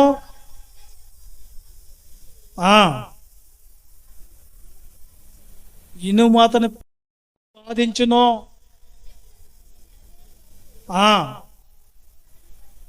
చూడు ఏం చేశాడంటే, యోసేపుని దేవుడు పంపించింది. దేవుడే ఏ కులంలోకి ఎట్టి చాకరీ చేయమని పంపించింది, బానిసడిగా అమ్మబడేది. ఇవన్నీ దేవుడికి తెలియదు అనుకుంటున్నారా? దేవుడికి ముందే తెలుసు. వాళ్ళ అన్నలు అమ్మేయాలని తెలుసు, గుంతలు వేస్తారని తెలుసు, అక్కడి నుంచి ఐగుప్తుకు పంపించాలని తెలుసు. ఆ కొలువులో ఆయన ఏమి ఇబ్బందులు పడాలో కూడా దేవుడికి తెలుసు. తెలియదు? ప్రతి ప్రవర్తన, ప్రతి ఆలోచన, ప్రతి తలంపు ఎవరు చూస్తున్నారు? ఖచ్చితం దేవుడు చూస్తున్నాడు. నువ్వు ఊహించుకు మునిపే, హృదయములో నీ ఊహ పుట్టకు మునిపే ఎవరికి తెలిసిపోద్ది? అది తెలిసిపోతుంది. కాబట్టి యోసేపుని కొలువులోనికి పంపించింది ఎందుకు అంటే, అతని ద్వారా ఇశ్రాయేలీలందరినీ కూడా మళ్ళీ ఐగుప్తుకి తీసుకొని పోవాలని దేవుడు ప్రణాళిక. అది మనమేమనుకుంటున్నాం, అందులో దుర్మార్గులు చంపేపోయారు, అమ్మేశారు బానిసత్వానికని. కానీ దేవుని ప్రణాళికలో దేవుడు యోసేపుని అమ్మేసిన తర్వాత ఆ కొలువులో కూడా ఏం చేస్తున్నాడు? దేవుడు ఆయనకి తోడై ఉన్నాడు కాకుండా ఆయన ఏం చేస్తున్నాడంట? పరీక్షిస్తూ ఉన్నాడు. యోసేపుని ఏం చేస్తున్నాడు? దేవుడు వాక్కు పరీక్షిస్తూనే ఉండిందంట. ఇతను ఎలాంటోడు, ఇతని మనసు ఏంటి, ఇతని హృదయ తలంపులేంటి, ఇతను దేవుని దగ్గర భయభక్తులు కలిగి ఉన్నాడా, యథార్థం కలిగి ఉన్నాడా, న్యాయంగా ఉన్నాడా అని ప్రతి క్షణము దేవుడు ఏం చేస్తున్నాడంట? ఒక మనిషిని పరీక్షించడం ఏంటి దేవుడు? అవును, పరీక్షించాలి. దేవుడు పరీక్షించి తెలుసుకోవాలంట. కారణం ఏంటంటే, దేవుడికి కావాలి, మనిషిలో ఏదో కావాలి. కొరకు పరీక్షించడు. ఏం కావాలయా నీకంటే, నాకు కావాల్సింది ఏందో తెలుసా? నా మాట, నా ఆజ్ఞ వింటాడా, వినడా, లోబడతాడా లేదా, అది కావాలి దేవుడికి. దేవుని మాటను అనుసరిస్తారా లేదా, దేవునికి లోబడి ఉంటారా లేదా? వీళ్ళకే కాదు, ఒక యోబు గారిని పరీక్షించినట్లు, ఒక యోసేపుని పరీక్షించినట్లు కాకుండా యేసుక్రీస్తు ప్రభుల వారిని కూడా పరీక్షించాడు. సార్ చదవండి, అది కూడా కీర్తనల గ్రంథము, యెషయా గ్రంథం 28వ అధ్యాయం 16వ వచనం చెప్పుకొని ముగించుకుందాం.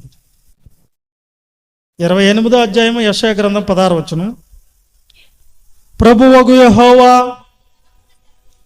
ఇలాగ సెలవిచ్చుచున్నాడు, సియోనులో పునాదిగా రాతిని వేసిన వాడిని నేనే, అది పరిశోధించబడిన రాయి, తలకు మూల రాయి. ఏ రాయి ఇది? ఏ రాయి అది? అమూల్యమైనదియో తలరాయి అంట. ఏది రాయి అంటే? ఎవరు దాని గురించి వర్ణించేది? దేన్ని రాయి అంటే? యేసుక్రీస్తు ప్రభు మూలరాయి. యేసుక్రీస్తు ప్రభుని గురించి దాన్ని పరిశోధించబడిన రాయి అంటది. దాంట్లో లోపాలు ఉన్నాయా లేదా, మచ్చ, డాగు, ముడత, కలంకం ఉందా లేదా? మనలో కోరుకునేది కూడా దేవుడు అదే కదా. కానీ పరిశోధించాడంట. ఏం చేశాడంట? సరే, ఇప్పుడు మనం అనుకున్నాం అబ్రాహాన్ని పరీక్షించాడు, దావీదుని కూడా పరీక్షించాడు దేవుడు. అయినా అన్నాడు కదా, నన్ను పరిశోధించి తెలుసుకాయ అన్నాడు కదా. ఓకే. తర్వాత వచ్చి యోబుని పరీక్షించాడు, తర్వాత యోసేపుని పరీక్షించాడు. ఏ భక్తుని వదిలిపెట్టలేదు. యేసుక్రీస్తు ప్రభుల వారిని కూడా శరీరంలోకి వచ్చిన తర్వాత ఆయన దేవుని స్వరూపం కలిగి దేవునితో సమానంగా ఉన్నా సరే శరీరంలోకి వస్తే పరిశోధన జరిగింది. శరీరంలో ఎలాంటి పరిస్థితులు ఉన్నాయని జరిగింది కదా. మరి క్రైస్తవులమైన మనకో ఉందా పరీక్ష? ఉందా లేదా? ఉందా? మనకుందా? ఒకసారి చదివింది దాన్ని. పేతురు రాసినటువంటి మొదటి పత్రిక 4వ అధ్యాయం 12వ వచనంలో,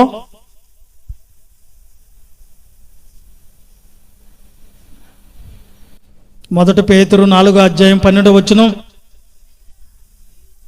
ప్రియులారా, మనములను శోధించుటకు మీకు కలుగుచున్న అగ్ని వంటి మహాశ్రమల గురించి ఏదో ఒక వింత సంభవించినని ఆశ్చర్యపడబాకండి. క్రీస్తు మహిమ బయలుపరచబడినట్లు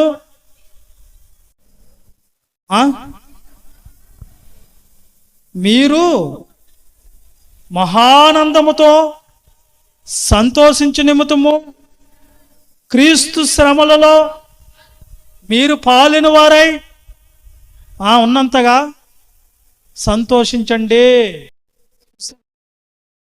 మహాశ్రమలు, అగ్ని వంటి శ్రమలు వస్తాయి మీకు. ఎందుకు వస్తాయి? మీ విశ్వాసానికి పరీక్ష. మనకు కూడా ఏమొస్తున్నాయంట? నువ్వు విశ్వాసవా పిశాసవా తెలియద్దా? చెప్పండి, మీరు విశ్వాసలా పిశాసలా? పిశాసలేనా? చూసారా? ఇప్పుడు టెస్ట్ జరగాలి. విశ్వాసవా పిశాసవా తెలియాల. దేవుని బిడ్డవా దెయ్యాన్ని బిడ్డవా? అర్థమైందా? నువ్వు తేలిపోవలేడా? అందుకని ఎప్పుడు తేలిపోద్ది? అగ్నిలో వేస్తాడంట. అగ్ని వంటి మహాశ్రమలు మీకు వస్తాయి, క్రైస్తవులకు వస్తాయి. శ్రమలు రావని దేవుడు చెప్పలేదు బైబిల్లో ఎవరికి. శ్రమలు వస్తాయి. అయితే మీరు క్రీస్తుతో కూడా పాలుని వారు అగినట్లు దేవుడయ్యి పంపిస్తున్నారు గనక మీరేం చేయాలి?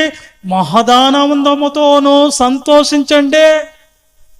ఏదో వింత జరిగినట్లు ఆశ్చర్యపోబాకండి. మీకేదో వాడు జరిగినట్లు అనుకోబాకండి. మీ విశ్వాసాన్ని కలుగు పరీక్షది. పేతురు రాసిన మొదటి పత్రిక 1వ అధ్యాయము 7వ వచనం, నశించిపోవు సువర్ణం బంగారు అగ్ని పరీక్ష వలన శుద్ధపరచబడుచున్నది గనక దానికంటే అమూల్యమైన మీ విశ్వాసము శోధనల చేత పరీక్షించబడినదై, పరీక్షకు నిలిచినదై, యేసుక్రీస్తు ప్రత్యక్షమైనప్పుడు రెండో రాకడలో మీకు మెప్పు మహిమయు ఘనతయు కలుగుటకు కారణమగును. ఆ శ్రమలు మీకు ఏమని చెప్పాడు? ఒకసారి మళ్ళా రిపీట్ చేయండి. నశించిపోతున్న సువర్ణం అగ్ని పరీక్ష వలన శుద్ధపరచబడుచున్నది. ఇప్పుడు చూడండి, ఒక బంగారు నల్లగా మెరవలేదనుకోండి, ఏం చేస్తారు దాన్ని? ఏం చేస్తారు దాన్ని? మళ్ళీ ఏం చేస్తారు దాన్ని? నల్లగా అయిపోయిందని తీసుకోవి ఏం చేస్తారు? అయిపోద్ది అది. దాంట్లో ఉన్న మాలిన్యం, మట్టి, దాంట్లో ఉన్నట్టు మాలిన్యం మొత్తం పక్కకు తీసేస్తారు. స్వచ్ఛమైన దాన్ని తీసి మళ్ళీ ఏం చేస్తారు? దాన్ని ఏం చేస్తారు? మళ్ళా మెరుగు చేసి దాన్ని ఒక రూపాన్ని చేస్తారు. మనం గోల్డ్ షాప్లోకి వెళ్ళినప్పుడు, బా ఇది భలే ఉందే, సన్నగా, ఇది ఉంటే బాగుంది, నాకు ఇది ఉంటే బాగుంది, ఇది ఇంకా బాగుందే, ఈ డిజైన్ బాగుందే, ఇది భలే ఉంది అనుకుంటా ఉంటాం మనం. ఆ డిజైన్ అయిన రూపం వచ్చేటప్పుడు ఏం చేస్తారు వాళ్ళు? దాన్ని ఆ డిజైన్లోకి తీసుకొని ఆ రూపం రానట్టుకు ఏం చేశారు? అగ్నిలో వేసారు. ముందు అగ్నిలో వేస్తే కదా తెలుస్తుందా స్వచ్ఛమైన బంగారం లేకపోతే ఏందని. భూమిలో నుంచి తీసినప్పుడు కూడా బంగారు ఏం చేస్తారంటే, బంగారు అని చెప్పి బంగారే కదని దాన్ని తీసేసుకోరు. దాన్ని ఏం చేస్తారంటే ఆ బంగారులోనే కొంచెం ఈ విధమైనవన్నీ కలిసిపోంటాయి. ఏ విధమైనవి?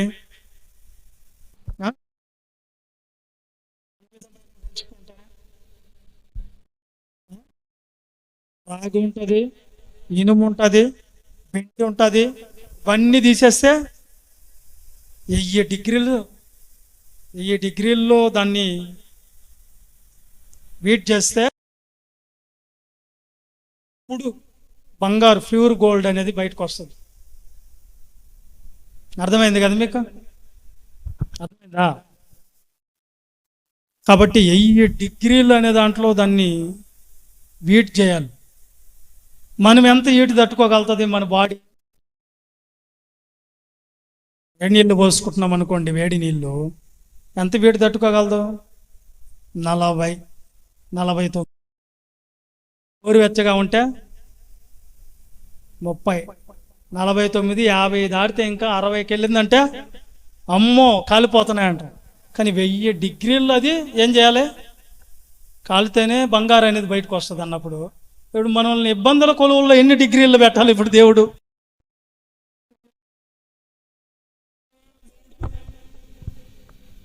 వద్దా? స్వచ్ఛమైన బంగారా కాదు తెలియాలి కదా. ఎన్ని డిగ్రీలు చేయాలి మనల్ని?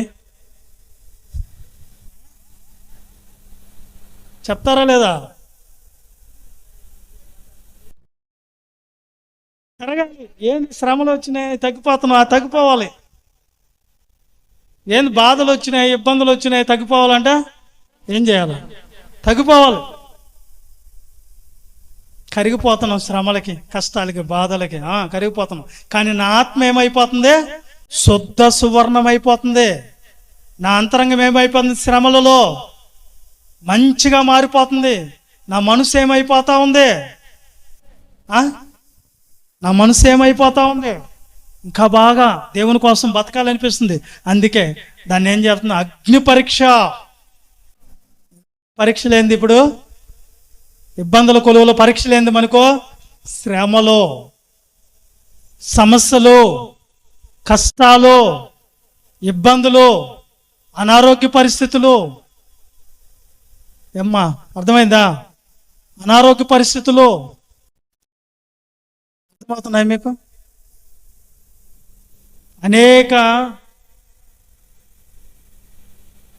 పరిస్థితులు మనకు వచ్చినప్పుడు మనల్ని ఏం చేస్తాయి? ఆ కష్టాలు ఏం చేస్తాయి మనల్ని? ఆ కష్టాలు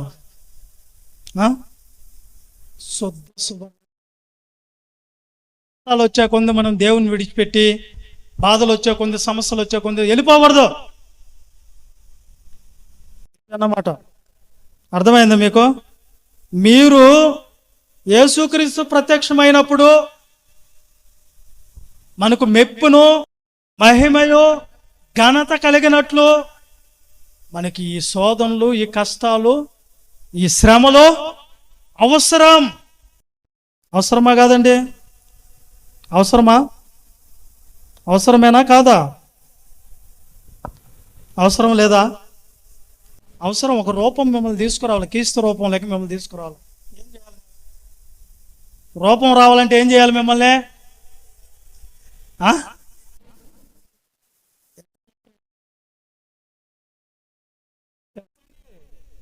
అగ్నిగుండంలో వేసేయటమే. ఇంకా ఒక మెసెక్ షడ్రక్ అబేద్నగో అనే వాళ్ళని కూడా ఎక్కడ పరీక్షించారు? ఎక్కడ పరీక్షించారు? ఎన్ని అంతలు? 7 అంతలు అగ్ని అంటది. యేసు బూడిదైపోవటమే. దేవుడు మాటల గురించి చెప్పలేదు, కానీ మీకు శోధనలో కష్టాలు, బాధలు, ఇబ్బందులు వచ్చినప్పుడు మీరు ఒరిజినల్ భక్తి చేయండి, కానీ డూప్లికేట్గా ఉండొద్దు, పొట్టులాగా ఉండొద్దు, గట్టి గింజలుగా ఉండండి. అర్థమైందా? గట్టి గింజలుగా ఉండాలి, కానీ పొట్టులాగా ఇట్లా ఉండకూడదని చెప్తున్నాడు దేవుడు. మీకు మెప్పు కలగాలి, శాశ్వత బహుమానం. ఎబ్రీ పత్రిక 10:15 వచ్చిన ఒక్కసారి ఫస్ట్గా చదివి. ఉందా? ఫస్ట్ ఈ విషయమై పరిశుద్ధాత్మ కూడా మనం సాక్ష్యం ఇచ్చుచున్నాడు. ఎలా అనగా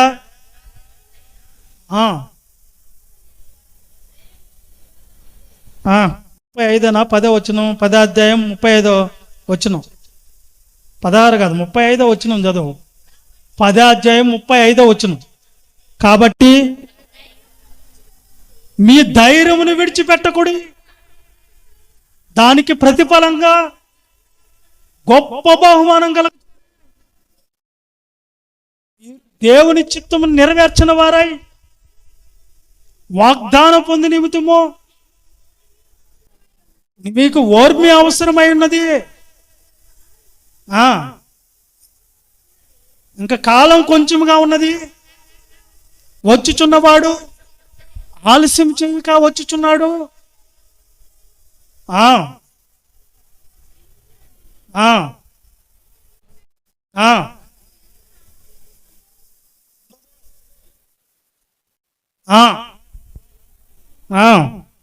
కాలం కానీ ఉన్నాము.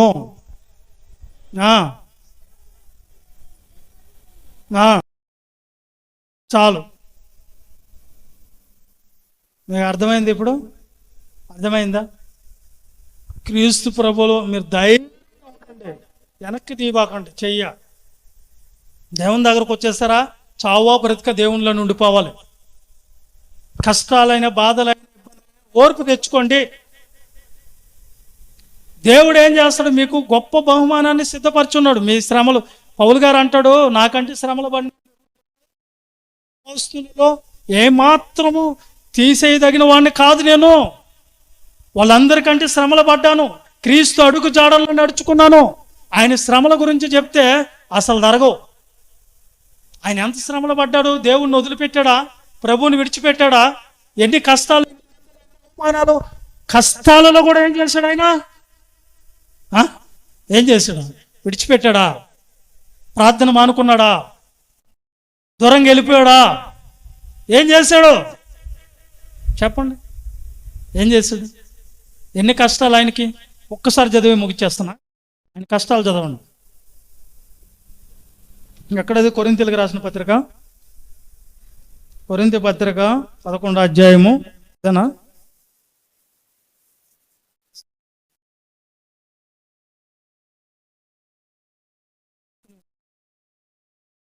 ఎక్కడ చూడండి. అది ఆయన పలు మార్లు బెత్తములతో కొట్టబడి తిని, అపోస్తుల కార్యాలా లేకపోతే ఇది? కొరింథీ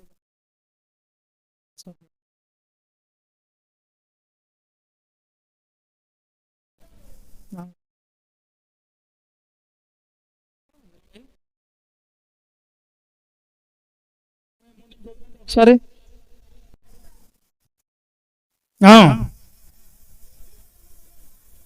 ఎర్రివాని వలె మాట్లాడుచున్నాను.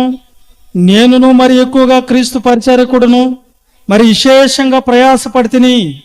మరి అనేక పర్యాయములు చెరసాల్లో ఉంటిని.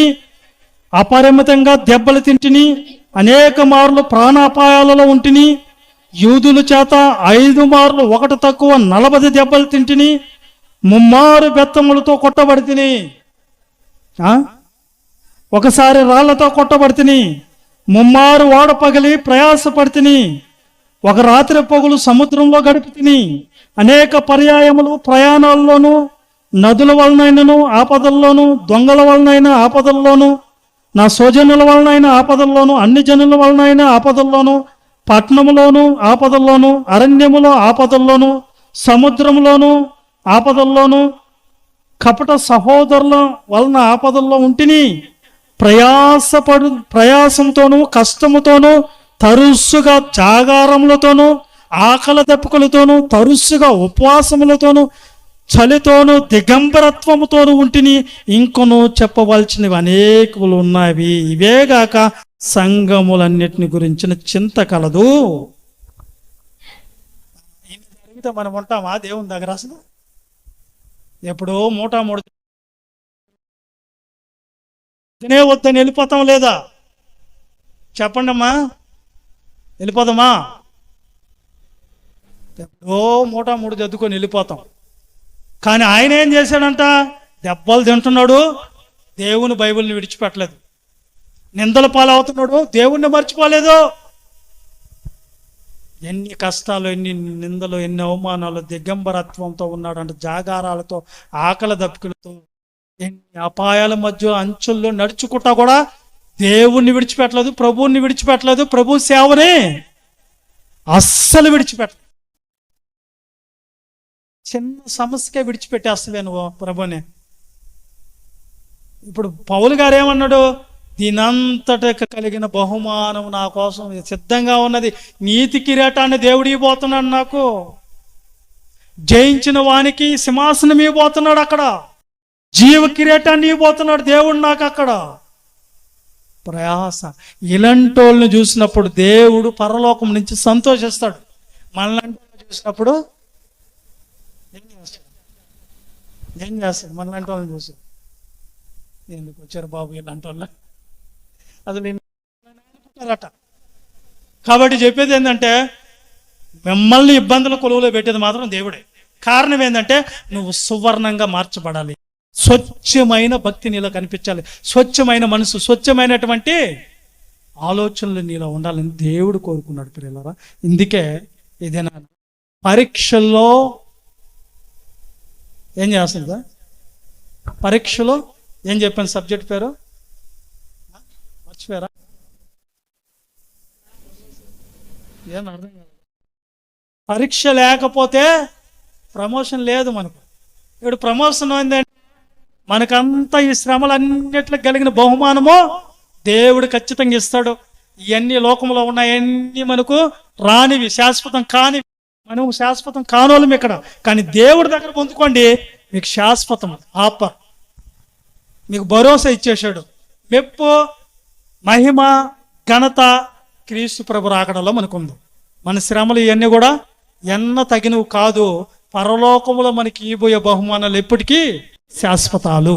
కాబట్టి మనము పరీక్ష పెట్టినప్పుడు మనము ఏం చేయాలి? నిలబడాలా, వెళ్ళిపోవాలా, పారిపోవాలా? పరీక్ష పెట్టినప్పుడు దేవుణ్ణి తిట్టాలా, లేకపోతే దేవుణ్ణి మెచ్చుకోవాలా?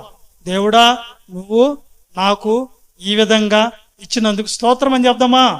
ఆహా నా ధన్యత, ఓహో నా భాగ్యము, ఏమని వివరింతును, ఏమని వివరింతును, నీ శ్రమలలో పాలొందుటయే నా దర్శనమాయనే, నా తన వంతున శ్రమలు సహించి నీ వారసుడానైతిని. ఆహా నా ధన్యత. ఇప్పుడు మనలో ఎంతమంది ఎన్ని శ్రమలు పడుంటే దేవుని కోసం అంత ఆనందించండి. మరలా చెబుతున్న ప్రభువునందు ఆనందించండి. ఎప్పుడా? శ్రమలు వచ్చినప్పుడు ఆనందించాలి, డబ్బు వచ్చినప్పుడు కాదు, బంగారు కొనుక్కున్నప్పుడు కాదు, ఎవరో పొగిడినప్పుడు కాదు. శ్రమలో వచ్చినప్పుడు ఏం చేయాలి? అన్నవాడిని చూద్దాం. సరే, ప్రార్థన చేసుకుందాం, టైం అయింది.